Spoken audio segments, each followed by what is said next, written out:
En plateau, ce soir, Laetitia Krupa, journaliste spécialiste de la communication politique, et Alain Ducardonnet, consultant santé BFM TV. Alain, on en est à 130 cas ce soir, c'est donc 30 de plus qu'hier. Est-ce que c'est beaucoup ? Non, c'est pas beaucoup, c'est une évolution assez logique en fin de compte. Et demain, il y en aura encore plus, hein, c'est une évidence, puisqu'en fait, on est quand même parti de zones qui sont quasiment incontrôlables. On le rappelle, il y a deux zones totalement différentes en France. Il y a la zone de l'Oise, où par définition, on est resté pendant 5-6 jours sans avoir le diagnostic. Donc ces personnes ont contaminé d'autres personnes sans qu'on le sache.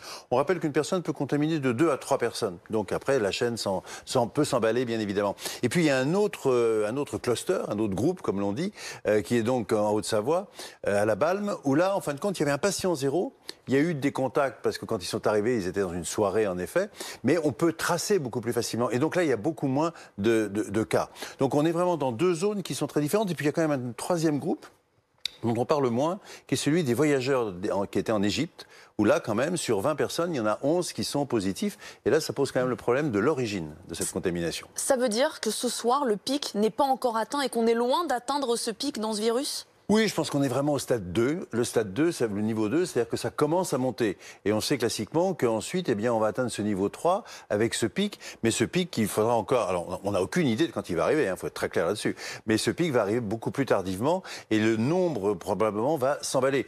Encore une fois, quand on a une épidémie, on a exactement la carte, et c'est ce que disait Jérôme Salomon, on a exactement la carte que l'on a pour la grippe, que l'on a pour les gastro-entérites, que l'on a pour les allergies. On vous montre régulièrement des cartes avec des taches rouges, des taches jaunes, des taches vertes. Eh bien, on est exactement dans cette situation. C'est comme ça qu'on est en train d'évoluer. Et une épidémie, ça peut durer combien de temps ?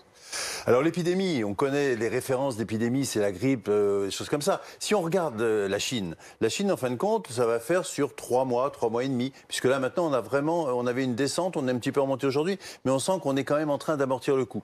Donc, on peut dire que globalement, 3 à 4 mois, c'est la courbe moyenne. Mais encore une fois, ce virus, il peut avoir des surprises.